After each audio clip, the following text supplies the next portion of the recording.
Alright, magandang araw po sa inyong lahat mga ka-review at welcome back dito po sa ating munting channel Pinas News Review kung saan re-reviewin po natin ang mga mahalagang balita dito sa Pilipinas.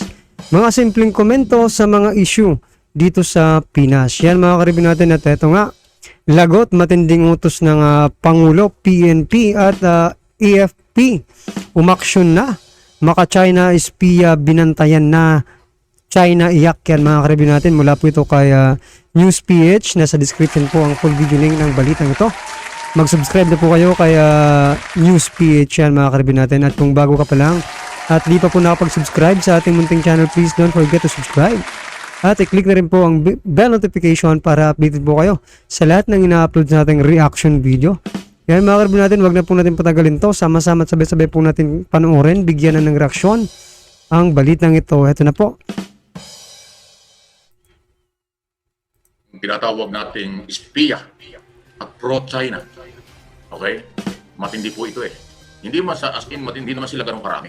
Kaya lang po, talagang nagkakalat sila ng mga maling impormasyon at saka ho, baka nga espiya na sila, hindi na ho sila negosyo ang galaw, hindi na ho paglilingkod sa bayan, baka espiya na nga sila. Sila na po yung mga nagiging asset ng China dito sa Pilipinas. Kasi po yung ginagawa ng China sa West Philippine Sea, hindi po biro yan. Hindi po ganong kadali yun. Binabaliwala lang ng iba at sarado ang isip siguro. Ayaw magising, ayaw manindigan, pero yan po ay tinuturing na threat sa national security. Pagka ho ang status ay threat sa national security, massive na po dyan ang pagkalap ng information, kasama na dyan sino ang kakampi at sino hindi, sino may pagkatraidor at sino may loyalty sa Pilipinas at sa Pilipino, sino ang mga ginagamit ng kalaban. Kaya nga po yung mga espiya, kasi sunod-sunod po nakakahuli na ang ating mga otoridad, especially ang PNP. Nabaltaan ba nyo? Yung dalawang Chinese national under investigation ngayon. Di umano, kidnapping, kung ano, pero mas malalim eh. Mukhang espiya na nga po. Kaya yung pagtatayo ng mga project, pagkuha ng kontrata ng Chinese company or related sa Chinese government, ay talaga hong dinodouble check na mabuti ngayon ng gobyerno. Kasi So yan mga ka-review natin, no, itong mga negosyante pala itong mga ka-review natin, no. So talagang mahirap din, no, mga ka-review natin kasi mostly dito sa Pilipinas mga ka-review natin ang mga negosyante, mga in-check, no. Kahit saang lugar ka pumunta mga ka-review natin, makikita mo, mga Chinese po ang mga may-ari ng mga negosyo. So yan, no, mga ka-review natin, ay naaway na nga tayo. Sila pa ang nagmamayari ng mga negosyo dito sa Pilipinas, no? Mostly ng mga negosyo, Chinese po ang mga may-ari niyan. Oh. Kaya, di ba, napaka-unfair po talaga mga ka-review natin. Diba? Matapos po tayong bulihin, harasin at banggain dyan sa West Philippine Sea. Ganito ang nangyayari sa Pilipinas in reality mga ka-review natin di ba? Sige nga sa inyo ngayong sa inyong lugar ngayon. Lumibot nga kayo kahit isang beses lang mga ka-review natin. Makikita nyo po yung mga may-ari po ng mga negosyo diyan, mga ka-review natin, mostly Chinese po mga ka-review natin. No, kaya mas ano pa sila di ba? Kung information lang ang 'di ba? Kung information lang ang gusto nilang kalapin dito mga ka-review sa bansa natin, talagang magagawa nila kasi napakarami pong Chinese dito. Mga negosyante pa mga ka-review natin, mapera. Alam niyo naman po ang nagagawa ng pera dito sa Pilipinas mga ka-review natin. Kahit gaano yan 'di ba? Kahit gaano yan katuwid mga ka-review natin, 'di ba? Pag nilapagan mo ng pera sa gitna, nako, liliko at liliko ang matuwid na daan mga ka-review natin. Di ba? Ganun talaga dito sa Pilipinas Huwag na tayong magkunwari mga ka-review natin. sino mga nakaraang gobyerno na spoiled sila. Lahat ng gusto nila na ipagkakaloob sa kanila. Kahit nga walang visa, kahit nga anumang trabaho dito, nagkukunwari nagtatrabaho pero hindi tayo sigurado. Mukhang espiya na nga sila. Hindi ko nila lahat. Yun lang pong operasyon ng Pogo. Yung kunwari sugal, under ng PAGCOR, na binigyan din ng PAGCOR at ng Office of the President ng legal na pagpunta rito ng maraming mga Chinese national, wala nga mga visa, hindi nga marunong, lahat walang alam. Pero di umano, pogo ang operation. So nakakaduda, hindi na rin ho. Dahil na-involve siya, di ba? Dati prostitution, drugs, kidnapping, lahat ng illegal na-involve sila. So yan na nga po mga ka-review natin eh. Yan na nga po yung sinasabi natin na lumiliko, no? Yung daang matuwid, di ba? Imbis na straight itong mga nasa gobyerno natin, dahil nga po sa pera na pinapatong sa daan, lumiliko sila mga ka-review natin at dala naming pera papunta sa bulsa. Nako naman. Ano, tama po ba mga ka-review natin ha? Lumiliko po ba yung daan papunta sa mga bulsa ng mga politiko dito sa ating bansa? Nako po. Hindi mo rin naman yan masisisi na mga ganyan na mga Chinese na yan mga ka-review natin kung nakakapasok sila dito sa ating bansa, no? Ang dapat pa rin po nating di ba, bigyan pansin mga ka-review natin kung bakit po sila nakapasok dito. Dahil ba sa maluwag ang ating gobyerno? Dahil ba sa di ba, lumiliko? Pag may patong na pera, pag may nakapatong na pera mga ka-review natin, lumiliko po yung batas, ha? Nagkakaroon ng konting butas, no? Kaya lumulusot itong mga checkpoint ito mga ka-review natin. Oh, di ba? Wag na po tayong magsisihan kung sino man yan ang may ano, di ba? Kayong mga nasa, di ba? Mga nasa posisyon. Kayo po ang dapat niyang sisihin, no? Bukod sa sisihin, kayo po ang dapat na gumawa ng paraan, no? Kung paano ma-stop yan. O, diba? Klarong-klaro na yan mga ka-review natin, ha? Na talagang ganyan po ang kalakaran, diba? Alaan namang yan 1,000 na Chinese mga ka-review natin, diba? Hindi mo yan mapapansin na papasok dito sa ating bansa. Napaka-imposible po mga ka-review natin, diba? Kahit nga lang yung ano diba? Kahit nga lang 10 tao lang ma-recognize mo na diba? Kung talagang matuwid yung ating mga pamunuan, diba?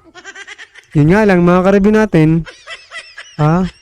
iba kasi talaga yung dating ng pera dito sa Pilipinas na mga ka-review natin. Parang nagagawa mo talagang lahat pag meron kang pera. Tama po ba? Mga ka-review baka ako lang po ang wala na, lahat naman tayo may kanya-kanyang reaction, may kanya-kanyang opinion at yun po yung opinion ko mga ka-review. Pasensya na.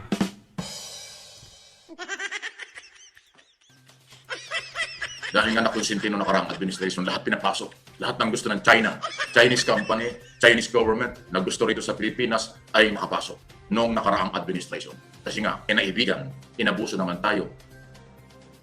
So ngayon, nadidiscovery na dahan-dahan ng ating intelligence community na posible na yung mga issue ng prostitution, illegal drugs, kidnapping at iba pa ay dahil sa mga illegal na pumasok na Chinese national dito sa Pilipinas. Not only here in Metro Manila, pati po sa mga probinsya. Kunwari mining, kunwari infrastructure project, pati ho yung reclamation project. Di ba kaya nga pinatigil yan ni Pangulong Marcos? Kasi ho talagang nakakaduda. Yung mga empleyado dyan, mga nagtatrabaho dyan, hindi pa ho tapos nga ang investigasyon dyan. Gaano ba karami ang mga Chinese na tatago dyan sa mga barkong nandiyan sa may Manila Bay na involved sa reclamation? Espiya ang dating. Baka nag-i-espiya na sila. At ang matindi rito, yung kinakasapakat or kanilang ginagamit ay yung mga Pilipino pro-China. Kaya ingat po tayo. Kaya ko ito tinatalakay kasi kasama ito sa obligasyon ng gobyerno. Pag ang gobyerno kasi gumalaw lang. Alangan namang lumapit ang mga yan sa mga, diba? Hindi pro-China. Malamang pro-China yan mga ka-review natin na lalapitan nila. No? At hindi po yan makikipag-negosasyon sa mga hindi pro-China mga ka-review natin. Mag-ingat-ingat po tayo at kilalanin mahal na Pangulo. Ang yung administrasyon. Diba? Kilalanin po natin kung sino po ang mga, diba, ang mga pro-China at hindi. Nang ma-separate na po ito. Lahat yan. Security, pagkalap ng intelligence report, counterintelligence, investigasyon, lahat. So kaya ko ito pinag-uusapan, tayong mga Pilipino, lalo na po yung may mga panindigan at malasakit sa ating bayan. Malaki po ang maitutulong natin sa ating gobyerno at mga otoridad, lalo ng intelligence community. Police, military o naman. Kasi pwede ito yung pamamaraan na pwede kayong makatulong sa gobyerno dito sa ganitong sitwasyon. Kasi nga, threat sa national security, itong ginagawa ng China sa pang-aagaw sa West Philippines. Ngayon po, grabe na. Mga barko na hong pandigma yung nagigirian kahapon, hinaras na naman yung ating Philippine Navy. Barko na yan, ha? So, hindi na ho Coast Guard to Coast Guard. Ngayon, ang may tutulong natin ito, kung sakali po, meron kayong nakita na grupo o individual o kung anuman, nakakaiba ang galaw, kapitbahay nyo, kasama nyo sa trabaho, kunwari nagtatrabaho, pero ang galaw ay para bang naghahanap ng impormasyon. Yung alam naman, mararamdaman naman nyo body language ng inyong kakilala o kasama sa trabaho o kapitbahay. Pag ang galaw nito ay mararamdaman mo yan na pro-China, tapos parang galit pa sa Pilipinas samantalang nandito, iniinsulto ang mga Pilipino, iniinsulto ang Pilipinas, walang respeto sa ating batas at sa gobyerno. Yan indikasyon yan. Kalaban yan.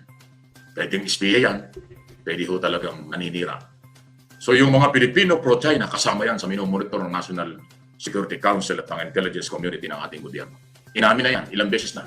Inamin na yan Assistant Director Bell, Director ng National Security Council, Jonathan Malaya, at mismong si National Security Advisor, Ed Anyo, inamin na rin yan.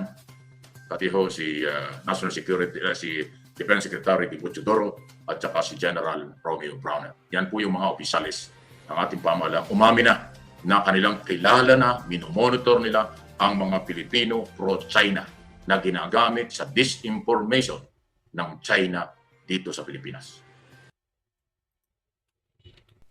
So yan mga karibin natin, buti pa nga itong mga Pilipino na ma-identify mo talaga na pro-China sila or hindi, di ba mga karibin natin. Pero ito pong mga inchik mga karibin natin, mga check pa dito sa mga Pilipinas na mga negosyante. Diba? Mostly. Naku, napakalalaking tao pa naman ito mga karibin natin. No? Hindi po natin alam kung sila ba ay para sa Pilipinas or sila ba ay para sa China mga karibin natin. Mga inchik po ang mga ito at mga negosyante. Malalaki po itong negosyante dito sa ating bansa. No? Maging yung maliliit na negosyante sa atin pong mga lungsod mga karibin natin, hindi rin po natin alam, di ba? Kasi, di ba, ang mga Chinese po ay may ugaling nagtutulungan po yan sila sa lahat ng bagay, di ba, mga karibin natin. Kaya nga sila umaasenso, di ba? Sa pagnenegosyo. Di ba? At hindi po sila nagtatrahiduran, mga karibin natin, yung mga Chinese. Hindi gaya po ng mga Pinoy, no? Marami po ang mga rider, no? Ano ba mga Chinese lagi ano sila? Tapat sila sa kanilang bansa, no? Sa kanilang lahi, 'di ba? Mga karibin natin. Kaya delikado talaga ang Pilipinas mga karibin natin kasi napakarami po ng Chinese na mga Chekwa dito sa Pilipinas. At medyo medyo powerful din sila mga karibin natin kaysa sa mga sa atin, 'di ba? Mga karibyo. Paano hindi natin masasabing powerful ang mga Chinese dito sa Pilipinas, mga karibin natin? Ang pagmuka ng mga, di ba? Basta may pera ka, powerful ka, mga karibyo. Dito sa ating bansa. Yan lang po yung masasabi ko. So, ano ba? Di ba? May mapera ang mga chick, mga karibin natin, kaya posibleng mabili nila.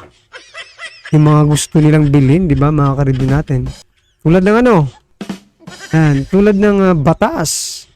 Diba? Pwede nilang bilhin ng batas dito sa Pilipinas. Nako po, malaking problema po ito. Well, anyway mga karibin natin, ano naman po ang inyong reaksyon dito sa naging balitang ito?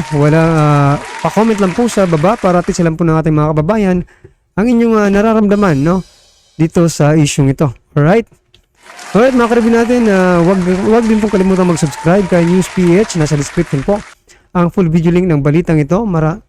Mag-subscribe na po kayo kay News PH yan mga karibin natin. At kung bago ka pa lang at di pa po nakapag-subscribe sa ating munting channel, please don't forget to subscribe At i-click na rin po ang bell notification para updated ka po sa lahat ng ina-upload sa ating reaction video. Yan ang mga ka-review natin. Maraming